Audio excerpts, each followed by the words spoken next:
Hello, my YouTube family. Manipuri homemaker channel ma'am butaram na okchari. Ngasi de heicru achar sembagi recipe uchar ke ma'am heicru se agi ingkhul da hujaba heicru ne yam phajana pale. Icha ani ga ega ngasi heicru se khara yam ne he aga pickle se makhal su na semjar ke khoi gi athumbi ayak pi phutlaga sembi phutana sembi duragi de kaithian da dukan da khoi gi bazar ga packet ga halaga yombada adugi style da su semjar ke ko heicru se khoi gi hakchang da tuki matik kana khare mayam su khangbirangane ado khajitang haijarake mase immunity booster ni ko mangon da yauri se antioxidant marang kaina yawi masina khoi gi hakchang gi cell singje damage tawbudai ngakthok kadone ba duragi de anti inflammatory so iba khoi gi joint pain arthritis tang chikpana ba bomba dagi su ngakthok kadoine mase duragi de fiber su marang kaina yaw bajane khoi gi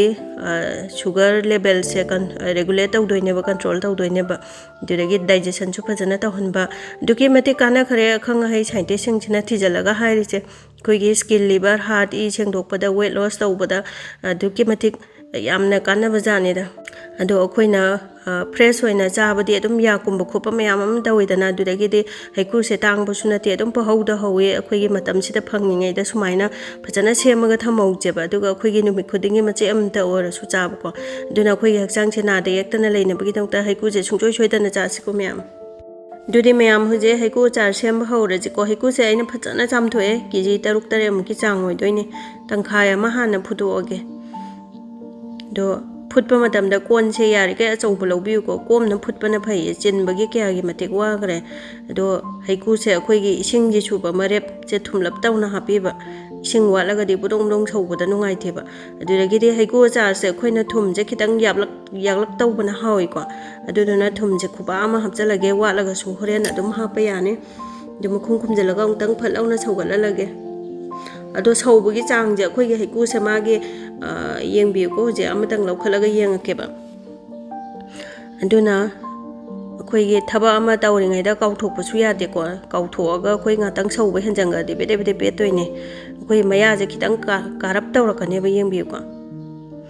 ne sumaina maya je khitang karap tawbada gya se salauna muthat pe yare duga muthalaga ju akhoi gi achaba sida dum thambi ga nongan natraga di mairau se henjanlaga pethar ka doine ba duna polang jali sida chalauna haidoga ingale ko aduna heicru je phutpa kanda khoi 60-70% gumba cook tawba ko khoi gi yamun na phajana phutpi taba du sumaina adum kangala su ya pone hamningba hapaga ado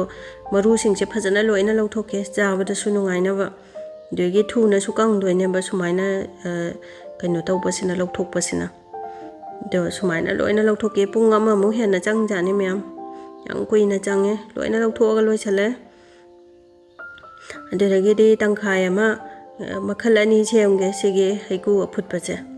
tangkhai khaidoge do tangkhai amana khoi ge athumba chema ba aduga tangkhai amana khoi ge thum morok hapaga semage ba thumne sege se adu khitang jaraga yengbada thum je khitang chamlak tawe ko adu duna yaga da chang da thum cha hape duragi di moro achaba pamagi khoi ge morok powder se khara hape ko dum yam saba pa maga di yam na dum hapiro dum taste tawraga loina semba ya ba nga tane do je ongtang mix tawraga makhum khumjala thamgrage ado nungdang da semba na nungai khoi overnight ama sumaina tinga thamamaga nungan baga heta dum phodok pako legi si gi tangkhai sina mu athumbi sem thoine chini hamning ma chang da dum hapiro ko ai de khoi gi bowl macha chima hape duga mix tawra kupchalaga thamgrage ko overnight ama hingama khoi gi chini ke ka da chupchan na ne manung da phajan chupchale dana adu jeng nong hengan baga nung sa tholopaga ngasai ge ngarang a hing thamam ba jing do sumaina loina phugdo ge ko do hai phau ba je khoi gi steel gi kon da phau ba ya da bani ko myam steel gi kon da phau ba se kai tau ge ha ba do char ke do khoi gi yari bum khai de khoi gi kharai gumba kharai na traga yang kok so dum phajana chamthoga dum phau ba ya du gumba da oina phau biyo ado mahi singje amta ya holaroi ai di thuna kangna na ba do mahi maning de yaw do jarake ko do sumaina phawraga phajana sando ba ko ado nungsa da numit mari mangani yang kang na phobi ba phawbada walaga di hayang fungus ka khalaka doini ko mahi je kitang leme loire huje adu de gi de mo phutta bido mo hourage ko mya do si je kwa jamna mo loina chapkhai ge tangkhai ta na ado khoi khut che chu da na ba sumaina cha thau khitang tai bi yo na traga na glow up su yai ko ꯒ꯭ꯂꯣ ꯎꯞꯄꯒ ꯊꯕꯛ ꯇꯧꯕꯁꯦ ꯑꯩꯗꯤ ꯌꯥꯝ ꯍꯩꯅꯗꯦ ꯑꯗꯨꯅ ꯆꯊꯥꯎꯁꯦ ꯑꯣꯏꯅ ꯇꯩꯔꯕꯅꯤ ꯍꯩꯀ꯭ꯔꯨ ꯃꯌꯥꯝꯁꯦ ꯂꯣꯏ ꯈꯥꯏꯗꯠꯂꯒꯦꯀꯣ ꯃꯌꯥꯝ ꯑꯩꯈꯣꯏꯒꯤ ꯊꯕꯛ ꯑꯃ ꯇꯧꯕꯗ ꯋꯥꯗꯕ ꯑꯝꯇ ꯂꯩꯇꯦ ꯃꯇꯝꯁꯨ ꯐꯅꯌꯥꯝ ꯀꯨꯏꯅ ꯆꯪꯉꯦ ꯑꯗꯣ ꯑꯩꯗꯤ ꯁꯨꯃꯥꯏꯅ ꯐ꯭ꯔꯦꯁꯅ ꯈꯥꯏꯗꯠꯂꯒ ꯁꯦꯝꯕ ꯑꯆꯥꯔꯁꯤꯅ ꯍꯦꯜꯂꯦꯕꯀꯣ ꯄꯥꯝꯕ ꯑꯗꯣ ꯃꯌꯥꯝꯗꯤ ꯀꯔꯝꯕ ꯄꯥꯝꯕꯤꯒꯦ ꯍꯥꯏꯕꯗꯨ ꯀꯃꯦꯟ ꯑꯃꯇꯪ ꯄꯤꯕꯤꯔꯝꯃꯣ ꯇꯪꯈꯥꯏ ꯇꯪꯈꯥꯏ ꯐꯖꯅ ꯂꯣꯏꯅ ꯁꯨꯃꯥꯏꯅ ꯂꯣꯏ ꯈꯥꯏꯗꯠꯂꯒꯦꯀꯣ ꯑꯗꯣ ꯁꯨꯃꯥꯏꯅ ꯈꯥꯏꯕ ꯂꯣꯏꯔꯒ ꯑꯩꯈꯣꯏꯒꯤ ꯊꯨꯝꯁꯦ ꯐꯖꯅ ꯈꯥꯏꯕ ꯂꯣꯏꯔꯕ ꯃꯇꯨꯡꯗ ꯊꯨꯝꯁꯦ ꯁꯨꯃꯥꯏꯅ ꯈꯤꯇꯪ ꯌꯥꯝꯅ ꯍꯥꯞꯄꯤꯕ ꯑꯩꯈꯣꯏꯒꯤ ꯃꯥꯒꯤ ꯃꯆꯨꯝꯁꯨ ꯃꯌꯥꯝ ꯑꯃ ꯂꯥꯛꯀꯗꯣꯏꯅꯤꯗꯅ ꯑꯗꯨꯅ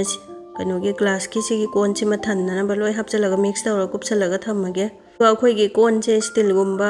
ꯑꯩꯈꯣꯏꯒꯤ ꯕ꯭ꯔꯥꯁꯀꯨꯝꯕ ꯀꯩꯒꯨꯝꯕꯗꯤ ꯁꯤꯖꯤꯟꯅꯕ ꯌꯥꯗꯦꯀꯣ ꯅꯠꯇ꯭ꯔꯗꯤ ꯃꯨꯁꯨꯛ ꯃꯨꯔꯒ ꯆꯨꯔꯒ ꯂꯩꯕꯗꯣ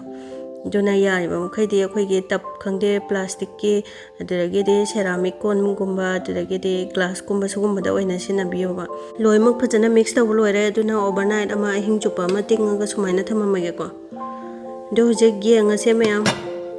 ꯅꯣꯡꯉꯥꯜꯂꯒ ꯀꯃꯥꯏꯅ ꯇꯧꯒꯦ ꯑꯗꯣ ꯃꯍꯤꯁꯦ ꯃꯌꯥꯝ ꯑꯃ ꯊꯣꯛꯑꯝꯃꯦꯀꯣ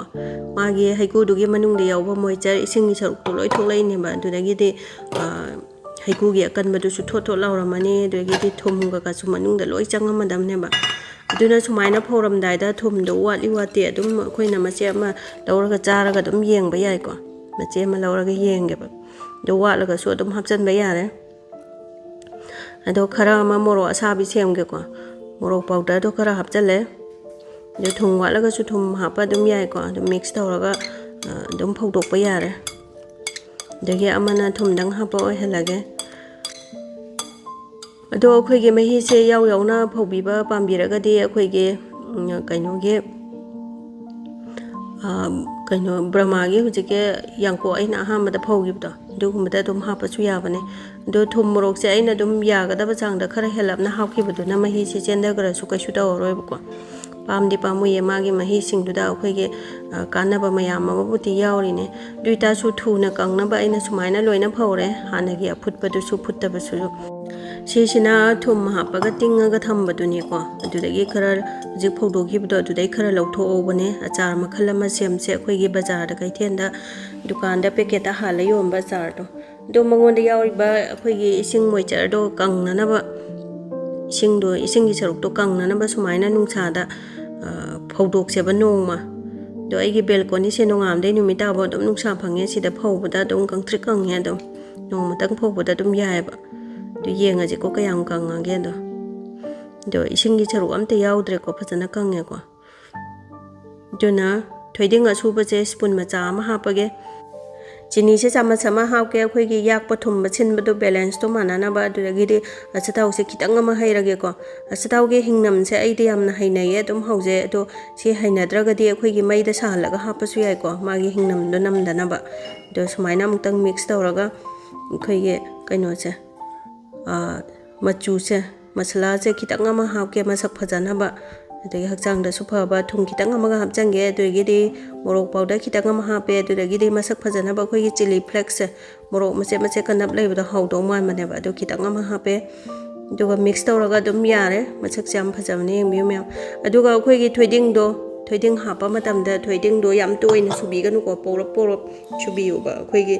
अदुमाइना यावबदुना हावबनेबा सुमाइना अचार सेमबदते बोतल से फजना चामथोगा नुसादा फजना कंगना फौरबनिको अदुना इसिंग मरिक अमा फौबा यावबा यादे अखोइ सुमाइना लीबा मतमदा इसिंग यावरगा दि फंगस का खलगा पुमदोइनेबा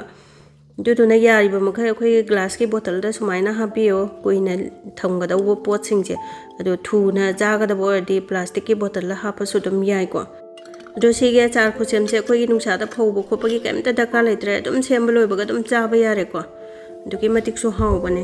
दुरेगिदि अखोइ सुमाइना याम कुइना यामना पोटसे हेकुरसे यामना सेमबा तारगदि प्रिजर्वेटिव हापतबा यारोइबा दुना अखोइ चंप्रानी खंगदे विनेगरनी खंगदे सुमाइना खितंग सुमजनबिबा सुमाइना सुमजलगदि मागी प्रिजर्वेटिव की मथौदो तौरे अखोइ थुना पुमरोय अदुम था मरी मंगा अदुम थंबा यारनेबा अदुगा सुमाइना चंप्रा हापसे कैमता सिंदबनिको मैम ngसाइगे थुम मोरोक मरु मरांग अदुदगिदि चिनी के का हापखिबा मैम दुना मागी बैलेंस तो अदुम चप मानागे बने अदुदगिदि हेकु फौबा मैम दो लोय कंगेको मैम मथंग मथंग उच्चरागे चेगिचिना हेकु अफुटपा अखोइगे थुम मोरोक हापदुनिको अदुदगिदि चेगिचिना अखोइगे तंखाइ तंखाइ खाइदोगा थुम हापगा कंगनबदो नु कंग कांददी खितंग खक गाइको ꯑꯗꯨꯒ ꯁꯤꯁꯤꯅ ꯑꯐꯨꯠꯄ ꯆꯤꯅꯤ ꯍꯥꯞꯄ ꯑꯊꯨꯝꯕꯗꯨꯅꯤ ꯑꯗꯨꯅ ꯁꯨꯃꯥꯏꯅ ꯌꯥꯝꯅ ꯂꯥꯏꯅ ꯑꯩꯈꯣꯏꯅ ꯌꯨꯝꯗ ꯁꯦꯝꯃꯒ ꯑꯗꯨꯝ ꯕꯤꯖꯤꯅꯦꯁ ꯃꯆꯥ ꯑꯃ ꯑꯗꯨꯝ ꯍꯧꯕꯁꯨ ꯌꯥꯔꯦ ꯄꯩꯁꯥ ꯇꯥꯟꯕ ꯌꯥꯔꯦꯀꯣ ꯑꯗꯨꯒ ꯁꯤꯁꯦ ꯉꯁꯥꯏꯒꯤ ꯁꯦꯡꯒꯥꯒꯤ ꯀꯣꯟꯗ ꯅꯨꯡꯁꯥꯗ ꯐꯧꯕꯗꯨꯅꯤꯀꯣ ꯁꯨꯃꯥꯏꯅ ꯐꯧꯕ ꯌꯥꯗꯦꯀꯣ ꯑꯗꯨꯅ ꯁ꯭ꯇꯤꯜꯒꯤ ꯀꯣꯟ ꯁꯤꯖꯤꯟꯅꯕ ꯌꯥꯗꯦ ꯑꯩꯈꯣꯏꯒꯤ ꯍꯛꯆꯥꯡꯗꯁꯨ ꯀꯩꯁꯨ ꯐꯔꯣꯏꯕ ꯑꯃꯨꯕꯁꯦ ꯑꯗꯨꯅ ꯊꯝꯕ ꯃꯇꯝꯗ ꯑꯩꯈꯣꯏꯒꯤ ꯒ꯭ꯂꯥꯁꯀꯤ ꯕꯣꯇꯜꯗ ꯑꯣꯏꯅ ꯊꯝꯕꯤꯌꯨꯀꯣ ꯌꯥꯝ ꯐꯖꯅ ꯀꯪꯅ ꯐꯖꯅ ꯀꯩꯅꯣ ꯇꯩꯊꯣꯛ ꯅꯥꯟꯊꯣꯛꯑꯒ ꯅꯨꯡꯁꯥꯗ ꯀꯪꯍꯜꯂꯒ ꯃꯥꯁꯦ ꯈꯤꯇꯪ ꯃꯣꯏꯆꯔ ꯑꯣꯏꯕ ꯑꯩꯈꯣꯏꯒꯤ ꯏꯁꯤꯡ ꯃꯅꯤꯟ ꯈꯤꯇꯪ ꯌꯥꯎꯔꯒꯗꯤ ꯐꯪꯒꯁꯇꯣ ꯍꯩꯒꯠꯂꯛꯀꯗꯣꯏꯅꯦꯕ ꯑꯗꯨꯅ ꯍꯩꯀ꯭ꯔꯨꯁꯤꯁꯨ ꯌꯥꯝ ꯐꯖꯅ ꯀꯪꯍꯟꯕ ꯃꯊꯧ ꯇꯥꯏ